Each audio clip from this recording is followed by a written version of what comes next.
Ahmed, what's up, my brother? Hawk, how you doing, man? It's been a while. I'm good, man. Long time no see. How you been? I've been good. Staying out of trouble. So nah, man. We live a life where we are constantly in trouble. You ain't got a lot of me. I know you. Yeah. Glad to see you're safe, though. Right on. Everything cool though? Yes, sir. Praise the Lord, but everything is good. Yeah, man. I don't know if you saw yesterday, but the cops shot a car with kids in it yesterday. And I've been making some phone calls and I've been talking to the families. That car wasn't going anywhere near the cops, from what we understand. And if it was, like the cops are saying, they would have released the footage already, right? So tomorrow we're gonna put some pressure on them to get that footage out there because I really think they're trying to cover it up. Okay. Let me know some more details offline. I think we're live now, so I'm gonna let it go to the host. Sorry. No worries. As soon as you joined and it was time, so we won. Hello, everyone. Good evening, and thank you for joining us. My name is Sainam. So I will be your host, and I'm definitely going to be not your regular host when I'm just quiet. I'm going to be more of engaging. So we're going to have more of the conversation. So I wanted to, first of all, thank you for all of you guys for making the time to join us on this very important day, not only to remember the massacre and those who lost exactly 1 year ago on this day in Yemen, but also about the survivors and the many more since then that have been arrested and they're still facing torture, and then also those who are still in a hospital. And I know all of you guys were involved in a previous discussion last year. So obviously it was really, I was humbled to know being a non-Oromo and still, actively engaged in that discussion. So I wanted to thank you once more on that. And I also wanted to say welcome to our audience who joined us. It's been a while since we've been on Facebook Live. I'm obviously happy. This is a sad day to remember, but at least happy to be back here in this channel.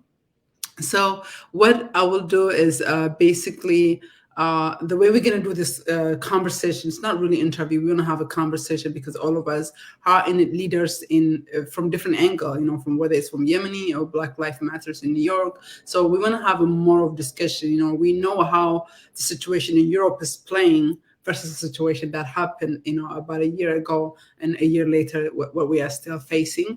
So the way we are planning to do was just kind of quickly ask each of you guys to introduce yourself and what you do. Take your time. Go ahead and be generous with the time if you want to, but not more than 2 minutes maximum. Just tell us a little bit about you again, and then I'll come back and reintroduce myself again and talk a little bit more about the situation, the context before we get to Yemen, what the situation looked like for Oromos in Ethiopia. And I have an expert who have done really good research, the journey that lots of migrants are taking to come to Yemen. So that's an interesting thing to hear. So feel free to introduce, and I can start with our last guest who just joined us last, and then I'll just end it with Teresa because she came first. She came first. So we'll start with a hug. Why don't you tell us a little bit about yourself and what you're doing, and then you can come back to Teresa at the end. Oh, well, hey, everybody. First off, I'd like to thank God for another day above ground and another day to fight for Black people, to fight for oppressed people across the country. As far as I go, my parents met at a civil rights rally. My mother used to run with the Black Panthers. My father led rallies and was an activist himself. I am the leader and co-founder of Black Lives Matter Greater New York. I'm also the co-founder of Black Opportunities, which is an organization founded in the liberation of Black people. But make no mistake about it, when Black people are wronged across the globe, we stand tall and fight for them. We also have our own school here in the South Bronx where we teach our kids a proper education, not founded in white supremacy like public schools here in New York City. And long story short, I make a lot of noise. I cause a lot of trouble, and I'm always here to fight for the people. Thanks for having me. Wow, that's amazing. Your parents actually met at the Black Panthers, so it's in your DNA. Absolutely, absolutely. You know, I don't know a lot about. I haven't read much, but obviously my undergrad, I was poli-sci major. So how Black Panther is dismantled by federal government, you know what I'm saying, and the good they used to do for the community. And I think Black Panthers, have they been around long enough?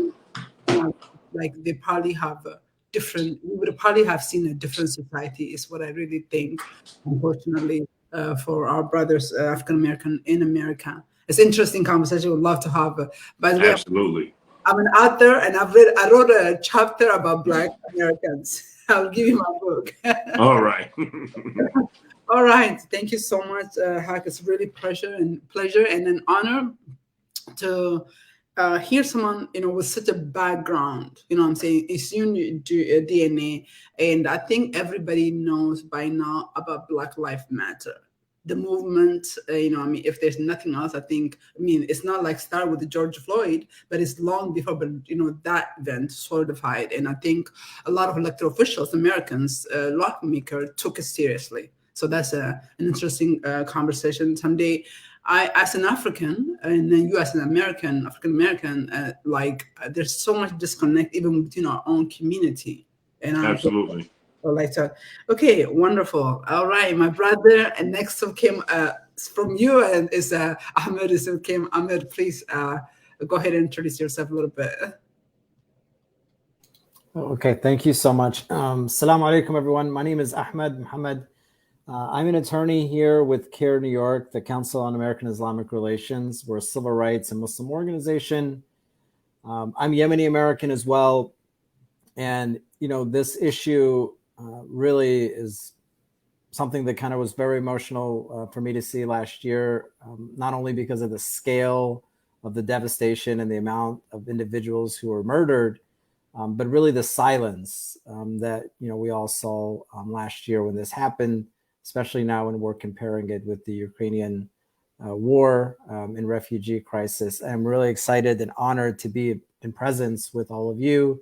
And more so just to learn from all of you and the excellent work you're doing and how individuals like myself, you know, could help you all with that advocacy efforts to make sure we get justice for everyone who was slaughtered a year ago. Like I say, I'm going to be very entertaining host. It's you mentioned, I mentioned it too, but you mentioned about how the refugees, I mean, obviously we're really happy, you know, what's happening in Ukraine, how the refugees are being welcomed. You have Canada and this country, like, hey, we're ready, you know what I'm saying, we're ready.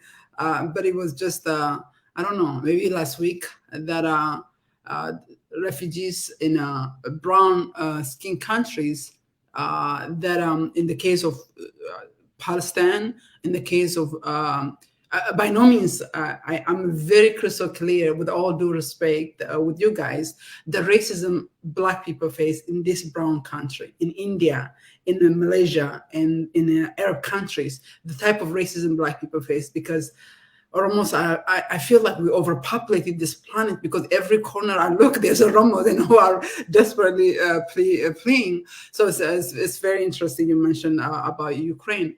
But I'm really, I can't wait to hear, like, you as a lawyer, you know, obviously, and that's part of our ask you letter. It's just like, you know, is there even base when people are tired of refugees nowadays? Anyway, I'm not going to ask you that. So my next victim is, this young man is really, really amazing. Actually, I'm so impressed by him. Hassan, please go ahead and take your time, introduce yourself. Your passion really, really is something unique for me. Thank you very much, Sina. So my name is Hussam Qaid. I am also a Yemeni American, born and raised in Yemen. So I grew up, you know, in Yemen with the culture of generosity and kindness, and that's the background that I come from. I come to America, and over the years, the war breaks out in Yemen, and I have a very deep-rooted connections to the homeland, and I still have a lot of my family members going through, you know, what we like to call, what the world is often loves as the world's forgotten war. And it's a statement that I very much disagree with. I feel like it's covered to a decent amount, but there is nobody taking it beyond. And I work for the Washington Center for Yemeni Studies. It's a think tank just starting, and the idea of it, or the mission, is to basically provide nuanced research from the Yemeni perspective, because the majority of the material that the U.S. foreign policy is based on comes from white people that like are to take one English course or one Arabic course and instantly become experts on any country that is of interest to them. And last year, we Bridges for Yemen is a group of literally just a bunch of college students who had the same concern about the homeland and how the war was not coming to an end anytime soon, and that we have a role to play. And there's a lot of advocacy to be done for Yemen that was not being done at all. And we come from the I love the quote. I feel like Hawk has mentioned that at some rallies that we've attended together, of we're not outnumbered, but we are out organized. As Yemeni Americans, there's a huge like diaspora in the States, and there are smaller communities who are doing a lot more work for their community, like for their countries back home, and like even on a local level. So we came together, put Bridges to Yemen together in January, and like we were just very hesitant about making the first move. And unfortunately, this unfortunate uh, massacre that happened on March 7th was the thing that gave us the push forward of there is no way, like, because we saw that it was not being covered at all.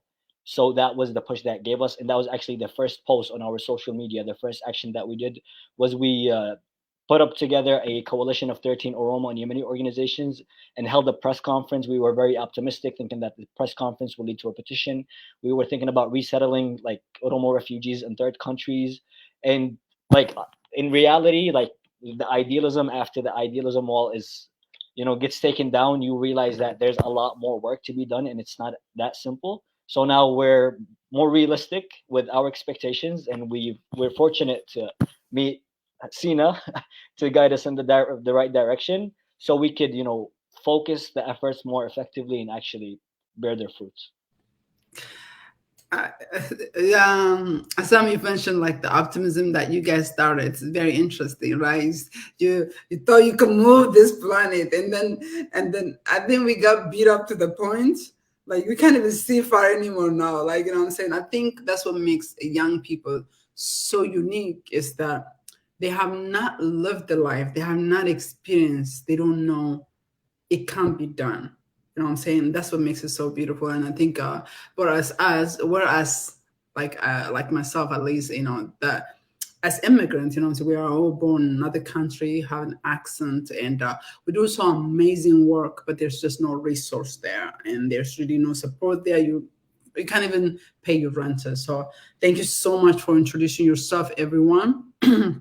So the way I had in mind is, okay, I think we lost How could be back, but anyway, he'll be the last person I have in mind to kind of talk a little bit. So we're all going to come from different angle. So I will start off with the just general the backstory, like long before this migrant or refugees reached Yemen. What is the cause that's really getting them to that point, in thousands living there? So I want to paint, maybe if I take 5 minutes and paint it and talk about that. And then I want to Teresa. I'm so sorry, Teresa did not introduce herself. Teresa, please. I'm so glad I called myself. I'm good. Okay. No, don't worry. I'll keep it really, really quick. Basically, I've just had the privilege of working with Ola for the past a bit more than a year now, and it's been my job to lead on Yemen and Kenya, and to really be looking at what's been happening to refugees and migrants that have been forced to leave Ethiopia, and unfortunately the often really difficult and tragic path that they can then go down. And so I've been following what's been happening basically over this 1 year period since the fire and the massacre 1 year ago. But we'll touch on more about that in a minute. So back to you, Senna. Thank you so much. And I saved myself, Teresa. Thank you very much.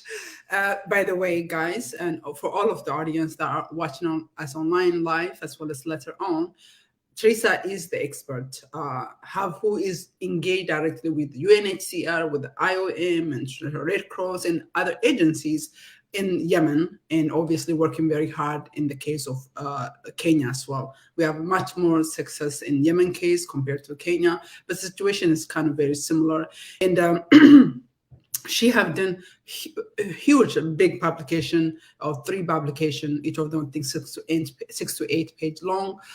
It literally shows the journey that the slave trade, the route slave trade took 100, 200 years ago is the same route the current refugees, migrants are taking to come to Yemen. And they used to be in chains. Today they are voluntarily walking. So I can't, and obviously that's why I'm leaving that side of the story in terms of Yemen to her. And then let's see, and then I will just simply a little bit cover just what brought the Oromos, what brought the Ethiopian refugees to Yemen. So I'll talk a little bit about that. And then Teresa will cover in terms of the issues within Yemen from the moment they arrive. We're all going to take about 5 minutes, and then I'm going to ask from the legal side, and then I'm going to ask the young man. The way the treatment of the like after the bombing. The Ethiopian workers who work at the hospital or medical facility were told not to come to hospital. Why? And then the last person I will ask is obviously Hawk. I will ask Hawk generally, say, how the migrants in the case of Oromos or Yemen treated, and now you have Europe, and what does he think about as an American? So that is the kind of the order that I plan to go for the first round. And so I'll start out with myself. So my name is Sena Jimjimo. I am the executive director for Ola. Ola is an advocacy organization mainly that covers Oromo community across the whole world, from America to Europe, Australia, and Canada. And we don't really focus in Middle East or Africa because all of them are like kind of in crisis mode. So these are the government. We engage with the government. U.S. government, UN, and different agencies is like we engage with them. Oromos are the largest ethnic group in Ethiopia. Depending who you hear or which you read, they make somewhere between 45 to 60% of the population. So imagine 60% out of 120 million. That yet they make less than 15% of the bureaucracy, over 90% of the prison. This is not under the current prime minister. That this was the case under previous regime, and so on and so forth, since the state of Ethiopia was created, or the empire of Ethiopia was created.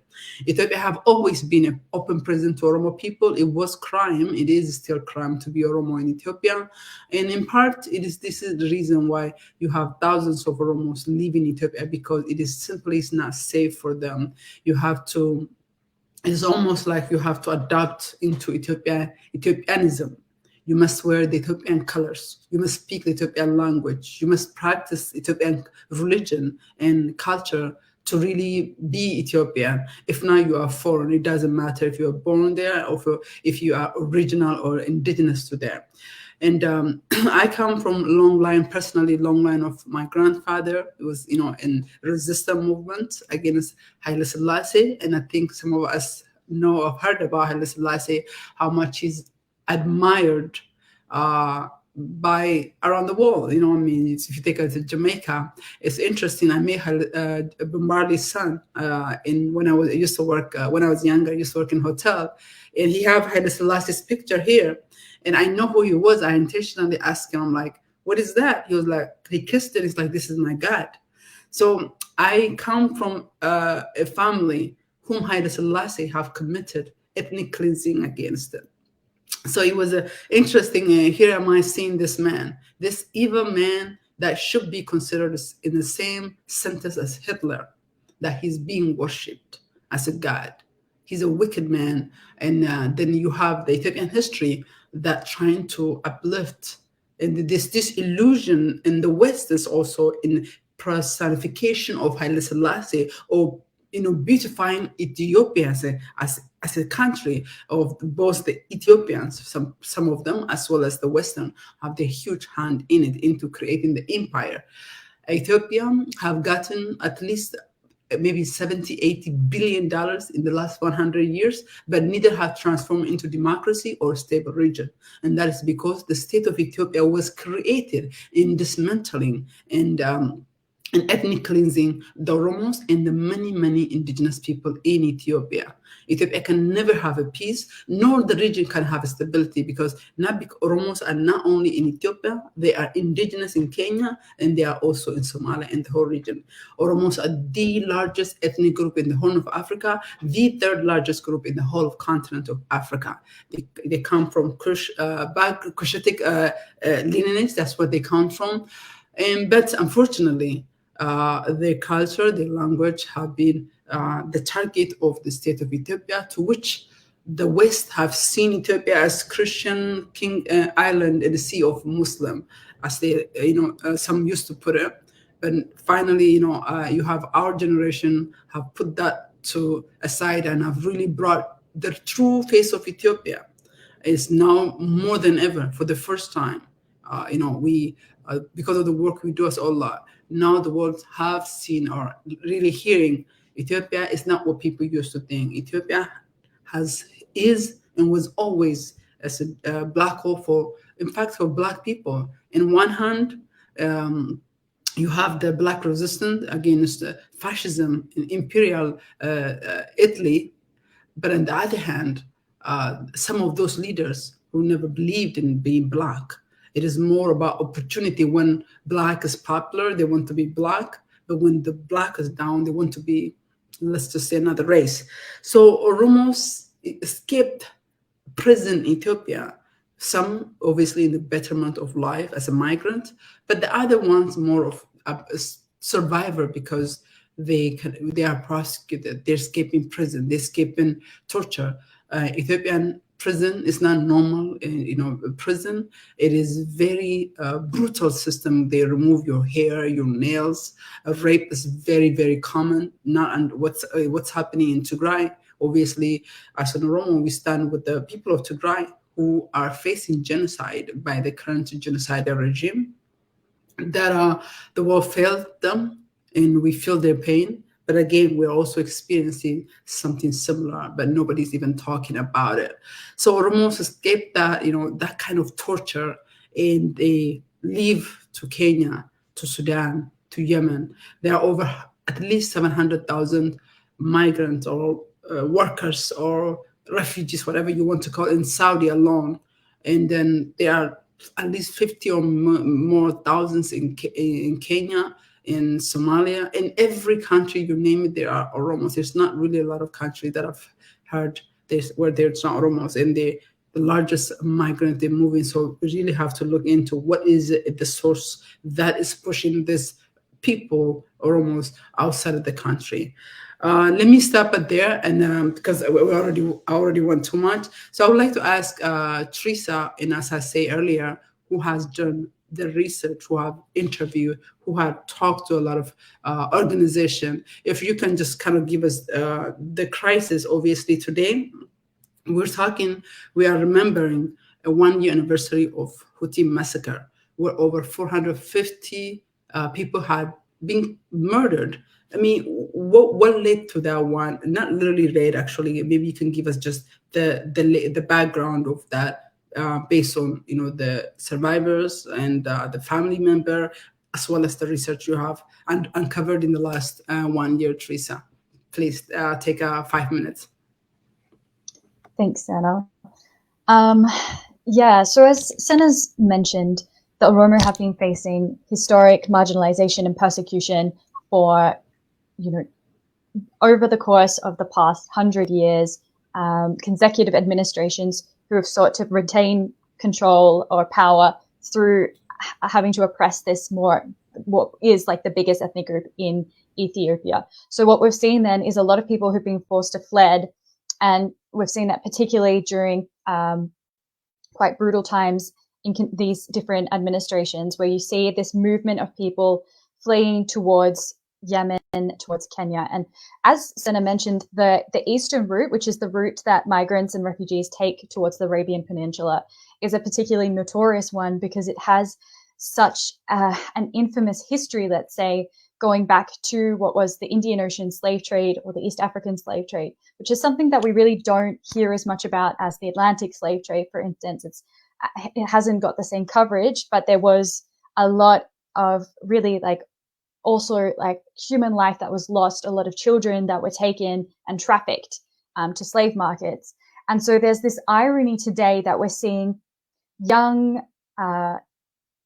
Ethiopians taking that same route, going by foot, experiencing really those same horrific conditions, because the trip itself is really, it's something that I, as a very lucky, privileged white person, can't even imagine having to go through, of walking for days under 40-degree heat with no guarantee of your safety or food, and then arriving in what actually is a war zone. So here we're also talking about the fact that we have people who've been fleeing persecution from Ethiopia and arriving in Yemen, which is itself, one of the world's worst humanitarian crises that we've seen as well.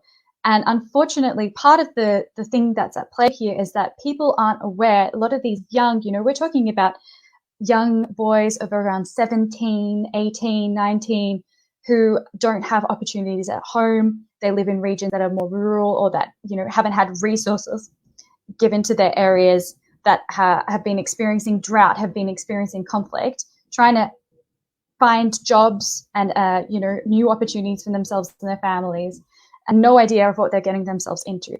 And so what we've seen over the past, it's 6, 7, 8 years now since the civil war broke out in Yemen, since 2015, that the situation for migrants and refugees in Yemen has obviously gotten worse, just as the situation has for everybody else there. But it can be that those migrants and refugees are some of the most vulnerable members of that society, because they do not have clear rights often. So what happens is, these, particularly ones that don't qualify as refugees, and this is a bit of a tricky issue as well, where they say they're going to, for work rather than fleeing persecution as such, they get put into migrant detention centers by authorities.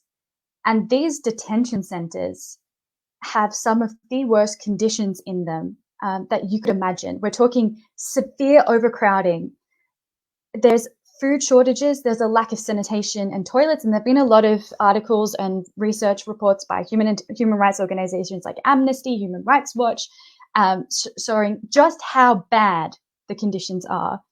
Where you had, and in this particular case, in this particular migrant detention center that we want to talk about today, there were more than 900 people put into a facility that was meant to house 300. So just to give you an idea, that is 3 times the amount of people crammed into that space that there should have been, without toilets, without sanitation. And this is also during the COVID time as well. And we've got here as a video, and be warned that this is very graphic. And we might, I'll just get you to hold on from what, yeah.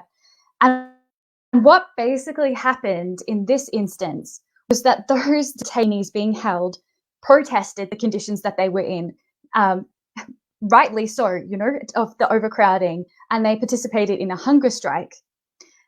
And because there are a lot of people crammed into that space, and we're also in this particular situation in Yemen, unfortunately, where the Houthi authorities in the north, where that migrant detention center were, there are a lot of tensions around, and the situation escalated.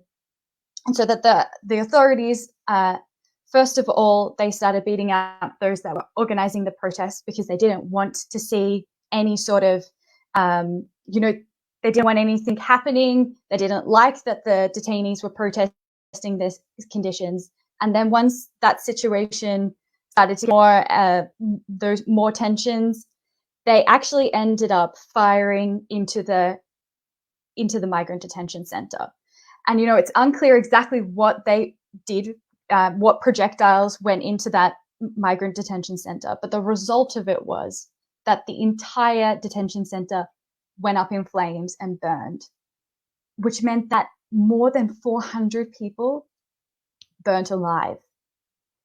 And, you know, I've seen some footage from that event, and that's something that will stay with me forever. So imagining what it was like to be in that crowded detention center. No, really, at that point, how much hope do you have for your future? And then to have something like that happen. So today we want to really, you know, take a moment to reflect on those poor, young, innocent people that simply, because they've kind of been lost to our eyes, their humanity is somehow been lost to our eyes also as an international community, that was allowed to take place. And today we also want to pay attention and really talk about those few survivors that managed to come out of that situation and who are today still feeling all of the effects from third-degree burns. And you can see just there is one of the survivors, what they look like today. But they're unable to get the assistance they need because of the situation, because of the, you know, the political tensions, whatever is going on in that situation. That means it is very hard to, you know, it is hard to get assistance to people, but we have to try, and we have to be having this conversation and remembering that here is a young boy he was 17 when he came to Ethiopia. He's now, when he came to Yemen, sorry, he's now 19. And that's going to be his reality for the next, you know, for the rest of his life. And to do what we can to help, and this, I can't even put it into words, but yeah, I think it's really, that's what today we really need to be thinking about as a community and as an international community, that we have let this happen and we're continuing to let it happen. Thank you so much, Teresa. I wanted to, I kind of been debating, like, you know, that video is original, have not been showed. We asked our volunteers to record it, and kind of we wanted to show it. Like Teresa said, this is 17 years young man. Just imagine 17 years young man who left his country. Might be, I don't know. I mean, we have a report that, you know, that I've shared it in the chat for everybody. His journey, that he left his mom and dad, walked many days, many weeks to make it to Yemen, and he is caught by Yemeni Houthis, put in detention center for months, goes on hunger strike in a hope of being free. And at the age of 19, 20, this is who he is. What does the future, you know? How many us remember, you know, people like that? And I mean, this is called for my own community, for the whole world. It's very heartbreaking. And thank you so much, Teresa. I know what you were talking about, General, kind of brought in and absolutely distracted you, and the graphic. And I apologize, our audience and everybody, that, you know, that is graphic. It's a raw footage, and that it's really, when we talk, sometimes when you talk about atrocity, it becomes a number. But when you see the person, I felt like, you know, like, we're talking about 19 years old kid. We're talking about 17 years old. I have a niece who will be in 17, both of them in high school. You know what I'm saying? This is who he is, and this is his destiny. He's not even 20, and he have no future. And, you know, there's no justice that's been done. And I think I wanted to thank you, Teresa, one more. So I'll say, so up next, I'll just, you know, ask just a little bit, Hassam, if he can just, you know, talk about from anger, because Hassam, yes, you know, I mean, yes, I know you're born in Yemen, but you're more of like an American that grew up here, and you watch your own country, your own people too, that, you know, a country once you used to, you know, remember, as you say, for generosity, you know, say for generosity. And an interesting thing is that what the Oromos always fascinate me is, like, in Oromos in Ethiopia, is like, they get killed, and then after they die, the killer takes their pictures, like, look what the Oromos did to me.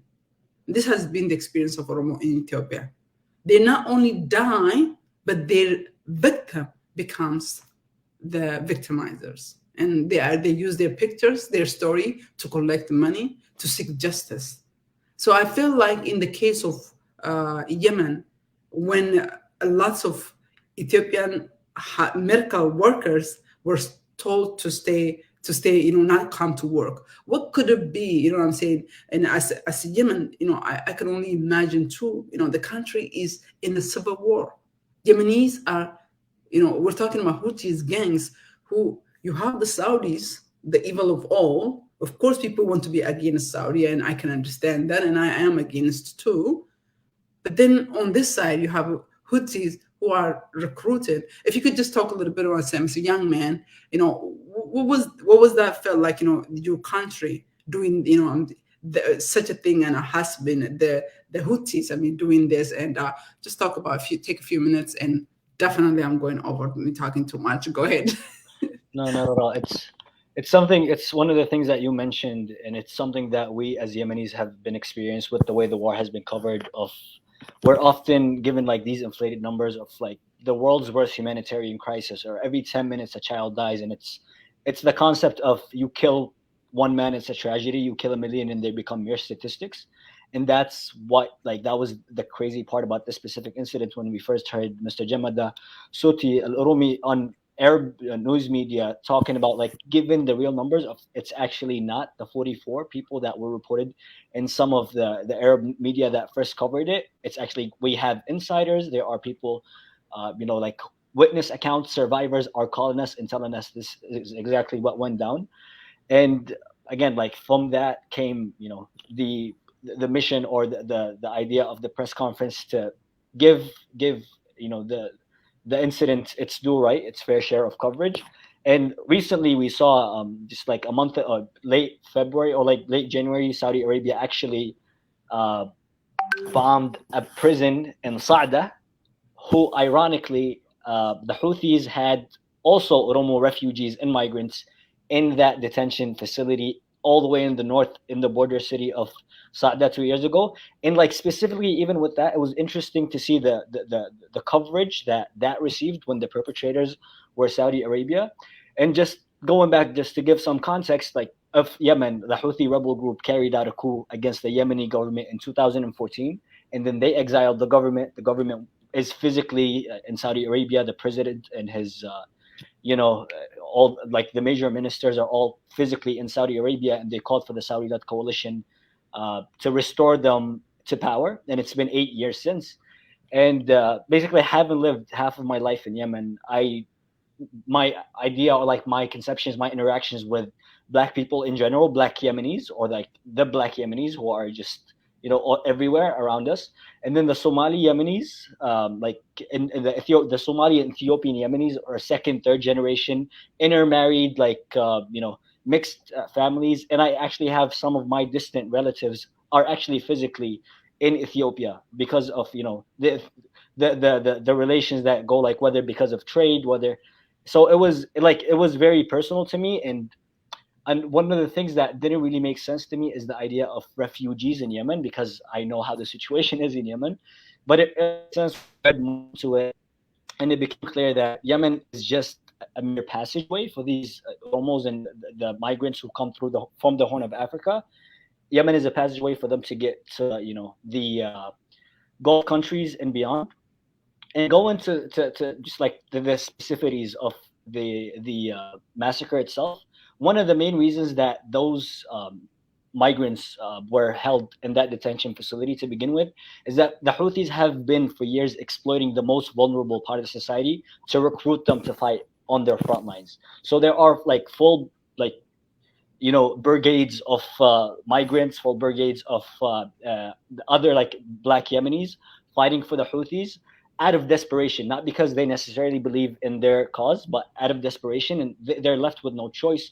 And a bunch of human rights organizations in Yemen and human rights monitors, such as SAMS for human rights, for rights and liberties, Miyun, Rust, have all documented that those specific migrants in that detention facility were given two options: to either fight in the front lines or pay a large sum of money that if they had, they wouldn't even be refugees. And the protests and the hunger strike came as a result of that. No, we're not going to fight for you, and we obviously don't have the insane sum of money that you're asking us for. And just beyond the, after the massacre happened, from the details and from the eyewitness accounts, the people were rushed to the hospital, the ones that were still barely alive, and that's where the 44 people died figured comes from. Was the 44 people died and who were rushed to the hospital and passed at the hospital, and then the footage of 44 body bags being buried. But recently, one of the survivors actually told us that they would actually, even inside those body bags that they promoted as the only people who died at the massacre, they would put several bodies in a single body bag, which were the videos that the Houthi authorities themselves shared. And what they also did is they gathered quote unquote community leaders from Somalia, from Ethiopia, from Djibouti, like the nationalities who were there at the detention center. The majority of them were obviously Oromos, and had them basically say, "Oh, it's an accident. It happens. We don't really need to look beyond it. It was just more like 45 people," basically taking away the magnitude of this atrocity, which is literally, after 8 years of war, the largest single day massacre in Yemen's modern history, even with 8 years of war going on.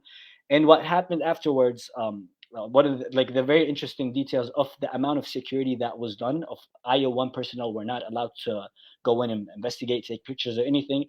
It even expanded to the point where the hospital staff and the janitors and even the sanitation department workers, who the majority of them in Yemen are black, had anybody who comes around that area, that whole area where the detention facility was, the passport detention facility, it was locked down. Nobody was allowed to access except the high level Houthis who would know how to cover best. And then at the hospital, the sanitation workers, the janitors had their phones taken away to ensure that nothing gets recorded or leaked out. After that, after this happened, and the IOM, UNHCR just condemning when they themselves didn't play the role of basically absolving themselves of the responsibility that they are supposed to do. The Houthis did very similar thing of actually before the Houthis did that, it was something that I came across. It's actually one of the most fascinating thing to me, that just 7 days after the massacre, on the 14th of March 2021, a group of Oromos and other actually all black Yemenis, Somalians, Sudanese, like people from Djibouti actually came back in front of the UNHCR, IOM, and next to the detention facility, protesting for the rights, for justice, for accountability, in a place that is it was just very brave thing to do that. This is the place where the worst massacre, and the Houthis have no fear of, they could basically shoot you and do the same exact thing, and there will be no consequences for it. And they still went ahead and protested very brave, place. And then the Houthis, right after that, they basically gathered the refugees in huge trucks, and they drove them to cities, the border of the cities under government control, to absolve themselves of the responsibility of taking care of the refugees. And they had them walk through literally hundreds of miles to get to Aden, where the other UNHCR and IOM offices are. And when they got there, the UNHCR, which they were protesting in front of in Sana'a, because the UNHCR in Sana'a is actually compromised, and one of the people that Ola is actually, Sina, you know who I'm talking about, Arafat Jibril, who was an Oromo attorney in Yemen, said that hold on, I lost my train of thought. Where was I going with that? Compromised. You say it was the UNHCR was compromised. Yes. So Arafat Jibril, being that she was bilingual, what would happen is when she was residing in Sana'a, the Houthis would literally go to her house, take her to secret facilities where they will be FaceTiming or basically Zoom. I don't know what technical method they use, but to connect with the Oromo fighters on the front lines, for her to translate, because she speaks both Oromo and Arabic, of basically encouraging them, you're doing the right thing, you're you're fighting for the sake of God, and the whole Houthi narrative of to reclaim, the state of God. You're doing something holy. Whoever dies of you is a martyr. And she was specifically told by one of the Houthis, don't you dare think about like raising concern or complaining about what we do to you, to the UNHCR in Sana'a, because they are all our people. That's one of the things that she was told by, one of the Houthi people that would take her to these facilities to translate their conversations with the fighters for moral support, quote unquote. And then the UNHCR in Aden, which is under, government territory or under the Southern Transitional Council, who is the de facto rulers of Aden, and under the Riyadh Agreement in 2018, they are technically a part of the legitimate government. So we hold the legitimate government accountable for the functionality of the UNHCR as well as the funders in the UN itself. There was no adequate response. There was no aid being provided for the survivors. They were just left to protest outside. And there was also on some instances where, actually one documented instance is even on Arafat Jibril's, if you go back to her Twitter account, of some refugees being ran over by cars because of either blocking traffic or they're just in the way, and not even being provided the treatment from the sole functioning UNHCR office in Yemen. Yes. Thank you so much. I just want to end with the very interesting part, the thing that has brought Yemen to the forefront of the international media over the last couple of days was Angelina Jolie, who is a special envoy of the UNHCR. She is physically in Yemen, the very famous actor. She is physically in Yemen, and it's very interesting that it's literally on the 1-year anniversary of the massacre, and the UNHCR is getting all this coverage because the donors conference is approaching, and I'm assuming that's a part of the reason of the marketing campaign of the UNHCR to get funded. They sent her to show the situation to get more funds, but I hope, and my plea is that the UNHCR and the IOM and all the international organizations concerned with treating refugees and migrants are funded adequately to the point where they're able to treat the problem as it is right now. And ideally, if I'm going back to the Hussam from last year for Bridges for Yemen, find a way in a mechanism to resettle these Oromos and other migrants in third countries, because Yemen is obviously not safe for them. They go to Saudi Arabia and they are hundreds and thousands of them are imprisoned and faced by inhumane treatments. I wouldn't say it's that much different from what the Houthis, the conditions that the Houthis hold them in Sana'a, with the exception of that they haven't been bombed yet, ? And yeah, it's the third world countries. There are Oromo communities that have expressed willingness and ability. If we can bring them in, we could take care of them in Canada and in other countries, are part of the coalition that we formed last year. And it remains as pleased, and we will continue advocating as much as we could and hopefully doing our part. Thank you. Thank you so much, Hassan. I'm so sorry. It's really a lot of questions I would love to even ask each of you, because I remember you mentioned what does this mean? Angelina Jolie is there. I'm saying nobody's talking about independent investigation. And 1 year later, what happened to these refugees? And we only have about 12 minutes, and I want us to jump on it. And for our audience who are watching us, we have shared already tweets over you. We are right now running a Twitter campaign to raise awareness about what's, the survivors. We are asking for investigation. We are asking for aid. For example, IOM is operating in 5% of the budget, and UN is not really freely operating. And I think Teresa will be so much happy to talk about really the challenge they have under Houthi. We just don't have a lot of time. And then also we have a petition. I already said that petition. We have petition, we have Twitter campaign, we have advocacy, a lot of things that you can do. So if you're listening into and wondering what can you do, there's a bunch of publication in our website, Allah.org. Feel free to reach out there. And this event this conversation is honestly, as you can see, amazing people. It's sponsored by our team here, from Black Lives Matter, as you guys know, and our attorney, Mr. Ahmed, as well as the Bridges for Yemen, that's sponsored, and we did this event together, and we work very, very hard. So I hope you take part and join this group and volunteer, keep making a noise. So let me just jump onto you, my brother Ahmed Muhammad here. You are from the legal background. So you've heard the kind of the background situation in Ethiopia. You heard a little bit of, how they got here in the route they took, what Teresa said, and then how, even after they died and they were sealed out. And if what happened is such a accident fire, then why is the place sealed out at the same time? Do we have legal? Because one of the things that the UN says is that are not, refugees. They have, because the UN does not register them as a refugees, now open. So how are they supposed to register? Do they have a legal base for this? Yeah, thank you so much for that question. I think that, something that just drawn off the bat, I think we can all agree that it's a moral travesty. Just hearing Teresa, hearing Hussam, and just remembering the events as I was learning about them last year, really gut-wrenching. And just to put things into context, I know earlier we started talking about Ukraine. To put things into context, there were 450 people, Oromo, innocent individual human beings who were burned alive a year ago.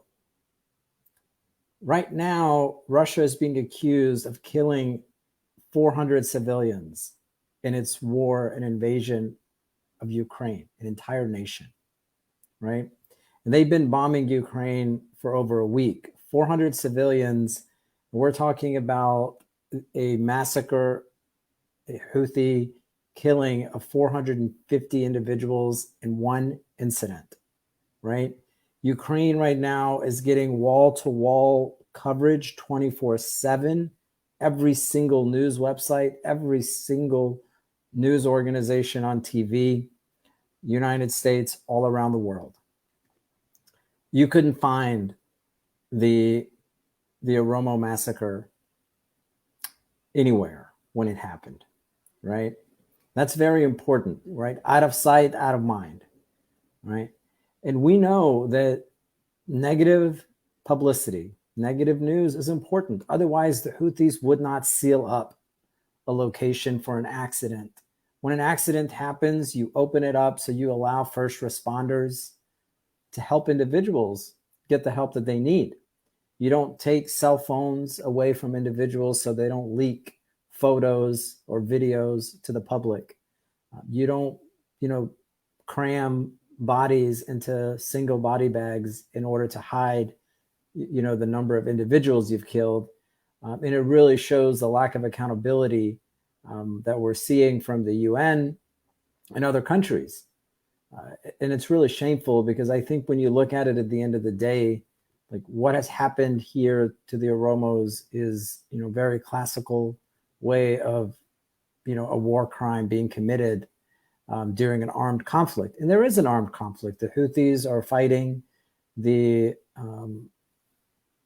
legitimate government of Yemen and other groups there for, supremacy over Yemen. So there is an armed conflict.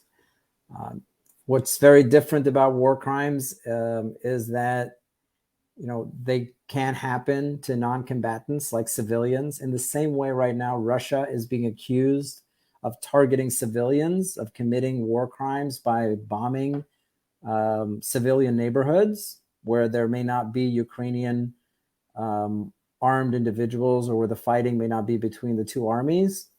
That's what happened here. We have a Houthi militia that, in essence, targeted a civilian population, an area that they were under total control of, where they were inhumanely holding innocent individuals worse than cattle, and decided to, inflict grave harm upon hundreds and hundreds of individuals.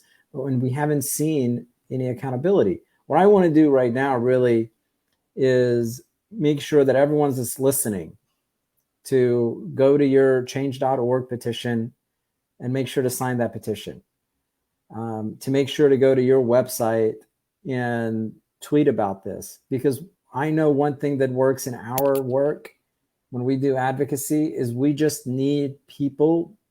If we're doing a live event in person, we need people to show up, right? If we're doing a online campaign, we need people to participate. And if you care about the Oromo, if you care about innocent lives, if you care about justice, if you say you're Muslim, you can spare 10 seconds to click on that change.org petition and let the UN, right? Let your representatives know what you care about, because that's what this is. When these organizations get an outcry from the American public and others, they're going to respond. When no one is listening, when no one cares, the UN doesn't care either, right? Just 2 days ago, the United States pledged almost $3 billion to Poland so they can take care of Ukrainian refugees, right?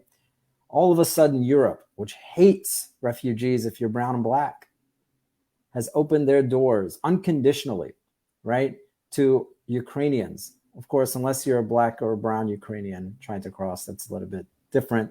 And they've allowed almost 2 million Ukrainian refugees into the other neighboring European countries, right? When it was, Arab refugees, African refugees, when they are crammed in boats trying to, survive, escaping persecution, they were being killed or allowed to die and drown in the waters. And so we need to stand up. We need to speak out. Just imagine this, and I'll end with this. In 2015, a year after the Houthis took control of Yemen, in 2015, ISIS captured a Jordanian fighter. Either they shot down his fighter plane or it had a malfunction. They captured him, and then they posted a video where they burned him alive in a cage. And it shook the whole entire world. It didn't shake the world, though. We know this now. It didn't shake the world because they burned a man alive, right? It shook the world because, the world doesn't like Islam and Muslims, and that was the boogeyman doing something terrible, right? You have the exact same situation here, except it's not called ISIS, right? It's called the Houthis, but they're not a terrorist organization, and America doesn't care about the Houthis the way they care about ISIS, right? But they burned 450 people alive, and there are hundreds more right now suffering because of it. And there are families all around that region right now that are still suffering because of it as well. They're not getting the help that they need. They didn't get the help that they needed on day one. There was no worldwide reaction, not even condemnation from many countries. And we're talking about an atrocity that probably fits squarely within what a war crime is according to international law. And the Houthis have been continued to operate in this way without really any repercussions.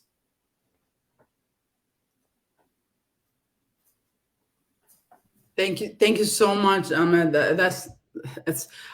We can literally talk so much about what you say, how the world react, I'm saying that. And then also each of us, there are many people online watching you right now. Have you signed the petition? Have you tweeted? Have you went to protest? Have you called your Congress? Have you let the international people know about it? Because when you say something, there is a hope for it. But if you don't, there's nothing else. And I think I scheduled back-to-back another panel discussion in Oromo. That's the only way I'm rushing. But I'd love to have you guys back and really have a debate about this. You know what I'm saying?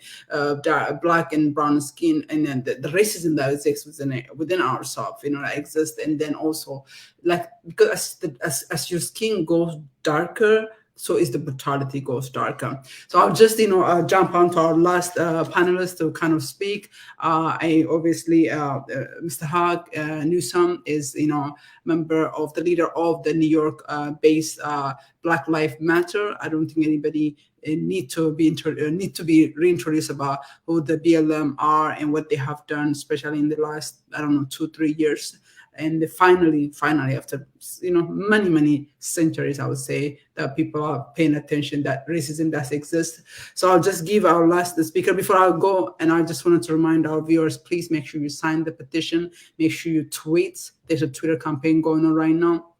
make sure you volunteer if there's a way you can do that.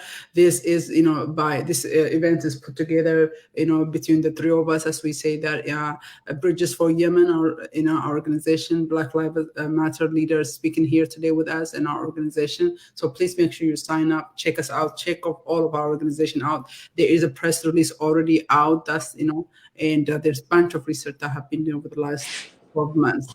My brother Haq, please go ahead. And my question for you is that you are an American, and you've seen what Ahmed have said, and you've also heard about what Hassam and as well as Teresa has said, the background from Ethiopia, the journey in Yemen, and the way people reacted it, how 450, over 400 people burned alive. There was no coverage. A year later, there's nothing.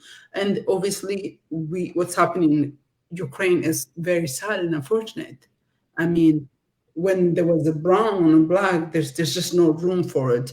As Black Lives Matter leader, as someone who come from a Black Panthers background, honestly, like this in your DNA is like, how do you view that? I mean, how should the people look at this? And one of the challenges that we have is we need to work with the Black Lives Matter. We are not doing a good job as Africans to really partner with this Black Lives Matter. This issue is our issue, and for Black Lives Matter. So, because if those Oromos, 450 was Arabs, the news would have been different. If they were white, the news would be different. Even if they were Somalians or Amharas, the news would have been different. But because unfortunately they're Oromos, please go ahead and take a few minutes and address from that angle. Well, thank you for having me here. Honored to be in the presence of you all, Teresa, which you offer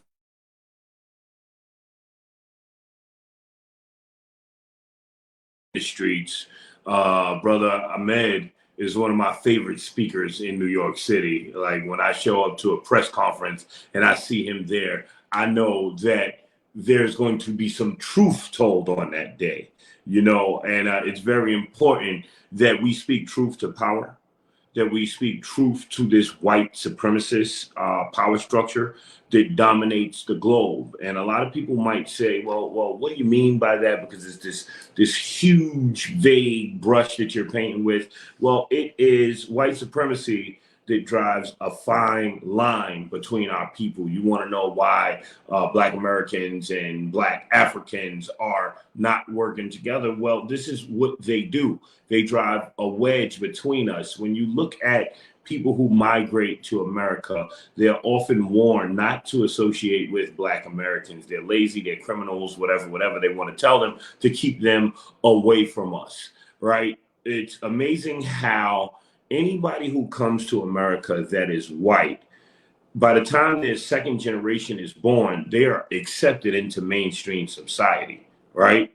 But when you come to America as a Black people, you are instructed to separate yourselves from others and assimilate and conform into white American culture. The same thing happens globally. You gave a perfect example of the Ukraine. I personally understand I don't like seeing innocent lives lost, but I don't have time to care about the Ukraine. Okay, I do not have time to care because there was a map published that showed after George Floyd where Black Lives Matter protests were held, and there were none in the Ukraine, right? When I looked up and I saw my African brothers and sisters not being allowed on those trains, that broke my heart. So why should I care, right?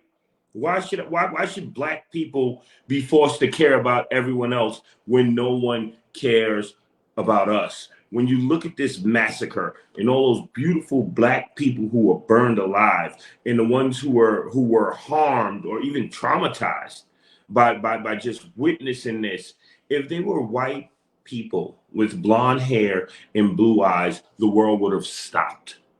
You understand what I'm saying? The world would have came to a screeching halt and everybody would have paid attention to Yemen. So to what the Houthis are doing to people in Yemen. And that is very indicative of this country, this world that we live in. We have become desensitized to Black pain globally. We have become desensitized to brown pain, to the suffering of the suffering of Palestinians. Okay, globally, it is in you saw that in news coverage of what was happening in Ukraine. You saw newscasters saying, "Hey, these are civilized people. This is happening to. These are people who look like us that this is happening to. This isn't some third world or developing country that this is happening, and this is happening in Europe." So even the news in their portrayal of the atrocities that are happening in the Ukraine is racist in and of itself, right? And you think about why we don't stick together and why we don't rise up and join. And it's because we are punished for speaking out, okay? We are put on federal watch list.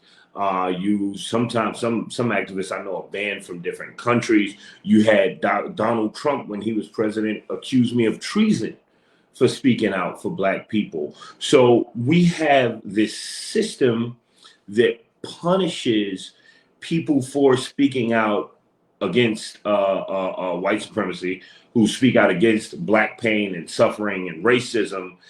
And if you don't do it in a way that's acceptable, listen to this. This is white supremacy. If you do not voice your concerns and your pain in a way that's acceptable to mainstream white society, then you are deemed some sort of terrorist or some sort of villain. And what are you doing? Are you harming people? No, you're simply fighting for people. So it's a lot of mind games that are being played. There's a lot of manipulation. And let's face it, society is good at it. They've been doing this for over 400 years. Like this is it's ingrained to us not to care about Black pain. That's why we need a network. We need news outlets. We need our own social media platforms that will allow us to highlight our issues and tell our stories. Malcolm X said, "He who controls the media controls the world." This is how they control the narrative. So we need to get our own narrative out there. That's why I give credit to you, sister, for hosting this, for putting forth a proper narrative. And I, like my brother Ahmed said, folks need to get involved. This is not a every other day. This is not a whenever something bad happens type of fight. White supremacy is working against us all every single day. So we must remain active and be consistent in our activism, whether it's Twitter, whether it's going to change.org, signing the petition, whether it's being out in the streets, whether it's going into the community. What we're doing with our new organization, Black Opportunities, we're going into the community and empowering people and educating our people. That's the only way we get there, is if we teach those of us who are not engaged in the fight what's happening, why it is happening, and how to push back. That's the only way we'll get liberation. And make no mistake about it, when Black people thrive, the world thrives. When Black people get rights, all other folks get rights. You look at the the right to vote in America, Black folks, Jim Crow, when we ended segregation. When you think of all the opportunities that non-whites have in America, the majority of those battles were won by Black people, which goes to say God likes when you do right by Black people, and He rewards us all for it. Thank you so much, Haq. I think there's so much we can say and honestly talk about, from that angle. If you looked at, forget about the rest of the whole world, just look at the American civil rights movement. If, from America, from 400 years of, basically from free man becoming over time slave, came as, if you look at the 1690s, a Black man was owning property, was a free man, just like any Americans at the time, and eventually by 18 and 19 he became fully slave, so he have to emancipate. And it's only 50-60 years ago, the Brown versus Board of Education, if you look at it, and then we're still feeling the effect of mental slavery. It's the loss of the violence that I feel like we ourselves are part of, to play. Of course, the system is against us, but I feel like we ourselves, again, everybody that's tuning in, thank you so much. There's a second, we supposed to have in the morning panel discussion in Oromo, but because of some of our speakers or panelists were from Yemen, so and then the one from Canada, they were at work time, so we kind of changed it in the evening. So we actually have that panel discussion coming up in about 5 minutes. I don't know if you guys have any last word you wanted to say. I'll give each of you guys 1 minute each for our audience. Thank you so much for tuning in.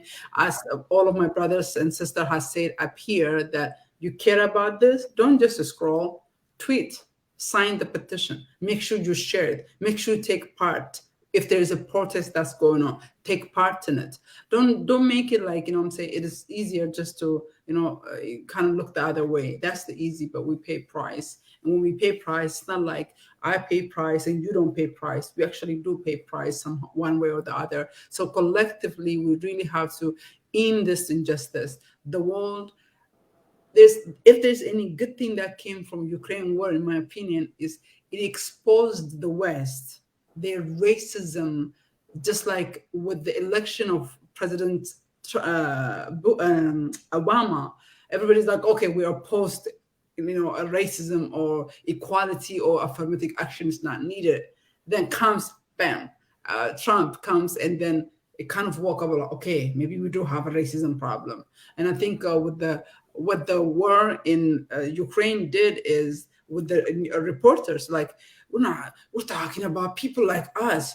This is unheard. There's a war going on. There was a refugee, and yes, come, but that's another angle. It's like, but the brown ones, the black ones, they're subhuman. It's like, even though it doesn't say, but I feel like even to them it's a surprise that such a racism exists. So if a journalist can say such a racism on media, I can only imagine the kind of racism Europe is. What I'm saying? It only tells you when if the professionals can say this and get away with it, and there's no prosecution or retaliation, and there's no outrage going on, it's part of the system. And that's why you don't see any kind of, and racism is in the Middle East against Black people. And the worst type of the racism happens in the Middle East, in the Arab countries, unfortunately. So anyway, I'll give you guys each about a minute. Please say a few things, and I'd love for us to come and continue this discussion from different angle, having just talking about it, because the Oromo narrative is very new. People don't know about it. I'm saying, everywhere we go, it's like, what is Oromo? What is Kush? I'm saying, they don't understand. Like, really, Oromo is a unique situation. So I would say, I don't know if I started with Teresa. Teresa, thank you so much for staying way over 30 minutes and then take about a minute or so. And if you have anything, there's so much to be said, as you say, like, you want to talk about the people you interview, you want to talk about what the UNHCR told us, how difficult it is to work under Houthis control in the south versus the north. There's so much you can say, I know, but take about a minute and just give us a closing remarks, and I'll give my brothers over here the same chance, and then I think maybe we can reschedule it.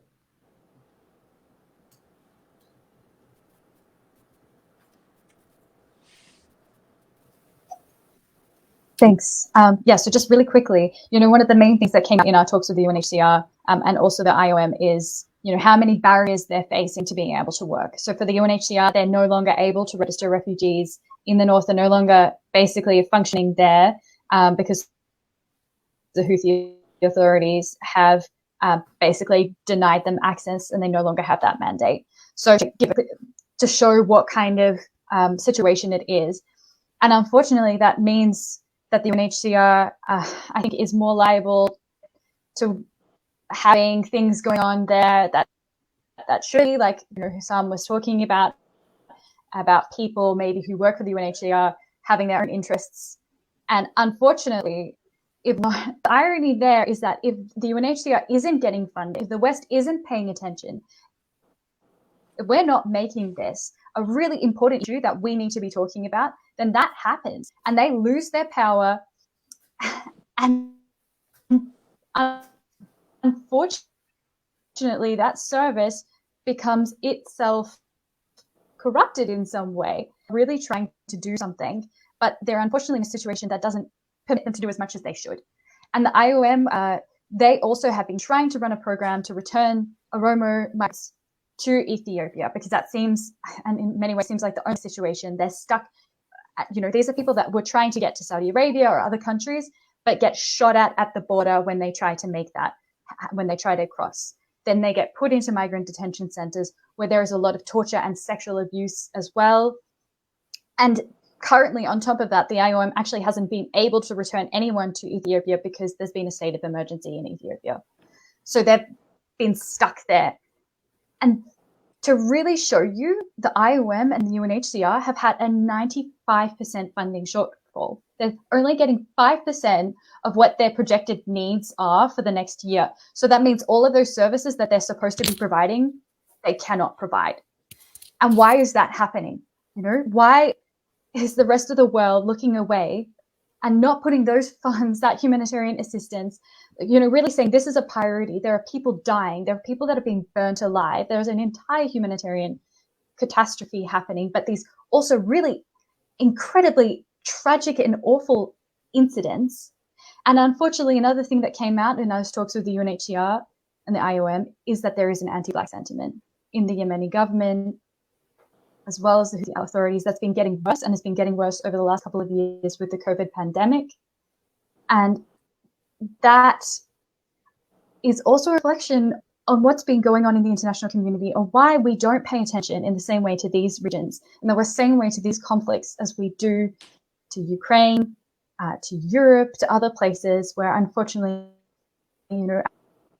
as Hawk and as other colleagues here today have said, when people don't look like me, when we have Black and brown people that are dying, we aren't paying the same attention, and we're not being outraged in the same way. And that is appalling. And that's something that we can tweet and do what we can to make sure that that can't continue happening. Thank you so much. I think Hassan, go ahead. I'll keep you to 2 minutes, 1 minute. Actually, I'd definitely keep it because I took so much time the last time, and I just want to touch on what Teresa said and something that I forgot to mention in the beginning.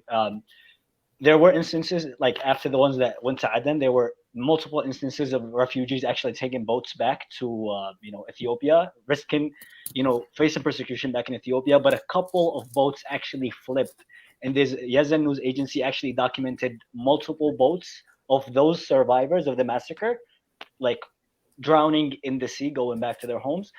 And in 2019, there's a Human Rights Watch report of exactly what Houthis basically had detained a group of Oromos and African migrants, took them to the Saudi border.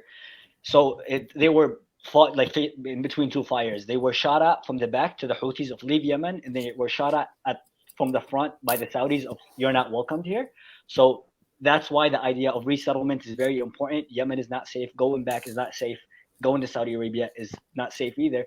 And I want to end by quoting the General. Mason is a rapper and activist here in New York.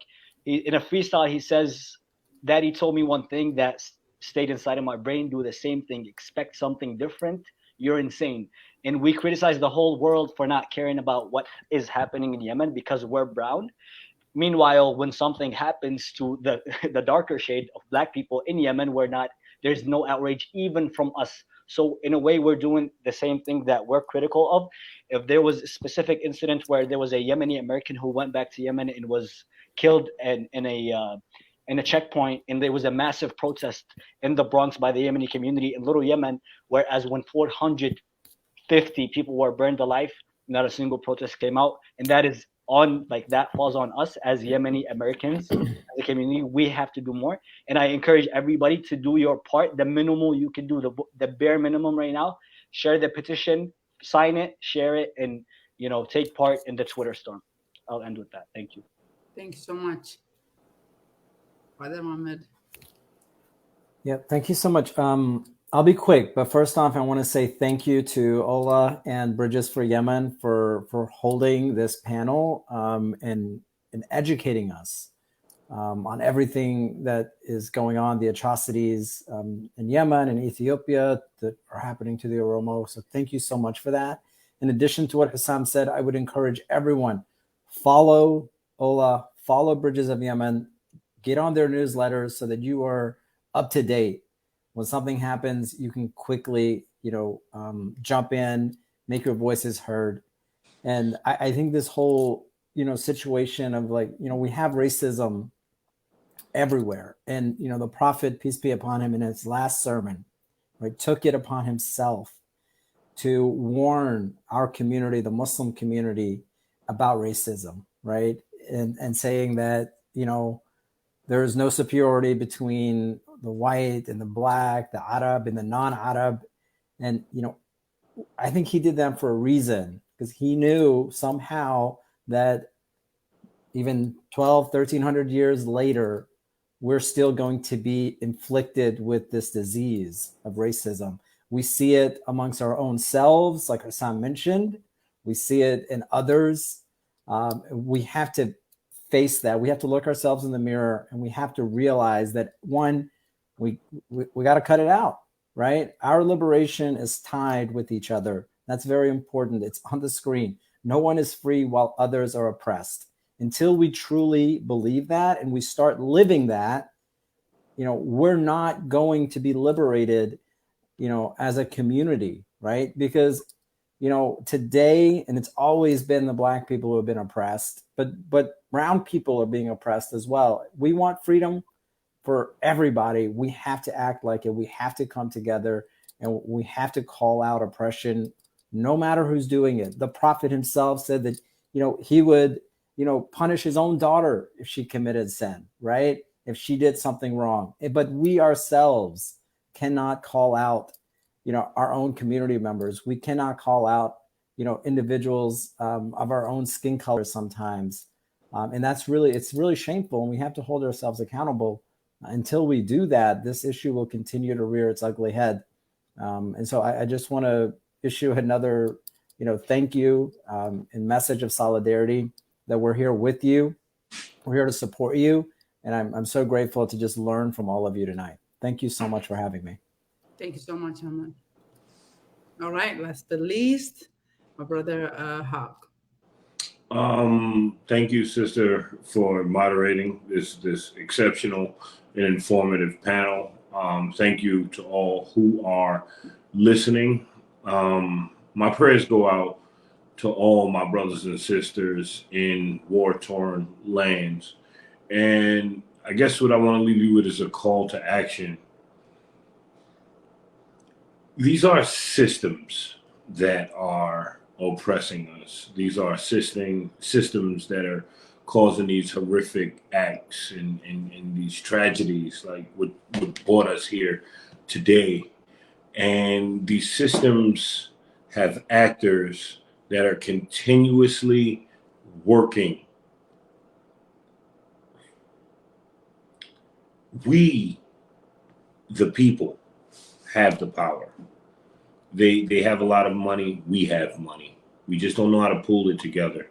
They have a lot of resources. We have resources. The fact of the matter is, evil people run the world right now. And if we want the world we live in, where there's love and acceptance, then we have to fight them in a way that they understand, right?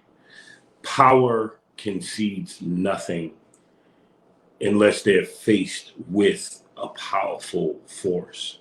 Now, I'm not telling people that they have to pick up arms or they have to destroy anything, but what I'm telling people is you have to come together. You have to come together. There is a way that we can work on your issues. There's a way that we can work on my issues. And there's a way that we can come together and fight all these battles together. But we have to get organized. We have to We have to come together with groups like Ola. We have to come together with all of these groups that are doing these amazing works and figure out how we come together. We have to put egos aside. We have to put egos aside. It's not who's doing what, who's out front, what name is on top. It's not about that. What it's about is stopping people from being murdered, killed, and starved to death. And this is the way we do that is simply by coming together in a movement of love, of tough love, and figuring out how to free everyone. And I'm with you on that quote, brother. None of us are free until we're all free. Right on. Thank you so much. That is a nice way to end it. None of us are free until we all are free. Have a good night, everyone, and good morning all over in Australia. And we'll catch up on another one. Thank you for our audience, and please make sure you tweet, make sure you sign the petition, make sure you sign the letter, and sign up for Bridges for Yemen, Allah, and help us, help you, and help everybody. Good night, everybody. Good night. Assalamu alaikum.